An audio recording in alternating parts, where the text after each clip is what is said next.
ನೋಡಿ, ಅವರು ವಾಲಂಟಿಯರ್ಗೆ ನನ್ನನ್ನು ಬಂದು ಮಾತಾಡಿದ್ರು. ನಾನು ಪಕ್ಷಕ್ಕೆ ಮುಜುಗರ ಮಾಡಲ್ಲ ಅಂತೇಳಿ ಅವರೇ ವಾಲಂಟಿಯರ್ಗೆ ರಾಜೀನಾಮೆ ಕೊಟ್ಟಕ್ಕೆ ಒಪ್ಕೊಂಡು ಇವತ್ತು ಕೊಟ್ಟಿದ್ದಾರೆ.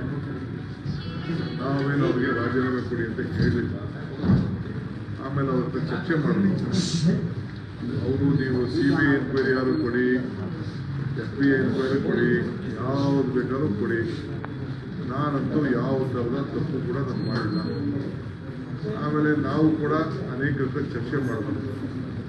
ಯಾವ ಮಂತ್ರಿ ಕೂಡ ಅಷ್ಟು ದೊಡ್ಡ ಮೊತ್ತನ ಈ ರೀತಿ ದುರುಪಯೋಗ ಮಾಡಲಿಕ್ಕೆ ಧೈರ್ಯ ಬರಲಿಲ್ಲ. ಅಷ್ಟು ಸುಲಭವಾದ ಕೆಲಸ. ಬಟ್ ಹಿಂದೆ ಕೆಲವು ಘಟನೆಗಳು ಆಗಿದೆ. BJP ಗೌರ್ಮೆಂಟಲ್ಲಿ ಕೆಲವೆಲ್ಲ ಇಂಥ ಹಣ ವರ್ಗಾವಣೆ ಆಗಿದ್ದು, ಕೆಲವೆಲ್ಲ ದಾಖಲೆಗಳು ಬಂದಿದೆ. ಗೊತ್ತಿಲ್ಲದೆ ಗೌಪ್ಯವಾಗಿ ಕೆಲವು ಲೋಕಾಯುಕ್ತ ಹೋಗಿದೆ, ಕೆಲವು ಎನ್ಕ್ವೈರಿ ಆಗಿದೆ, ಕೆಲವು ಹಣ ವಾಪಸ್ಸು ಬ್ಯಾಂಕ್ ಅವ್ರು ಹಂಚ್ಕೊಳ್ತಿದ್ದಾರೆ. ಅಂಥವೆಲ್ಲ ಬೇಕಾದಷ್ಟು ಘಟನೆಗಳಿದೆ. ಅದೆಲ್ಲ ಮುಂದಕ್ಕೆ ನಾವು ಬರ್ತೇವೆ. ಇವನು ಬೇರೆ ನಮ್ಮ ಬುಲೆಟಿ ಶೇಖರ್ ಅವ್ರ ಬೇರೆ ಏನೋ ಹೇಳಿದ್ದಾರೆ.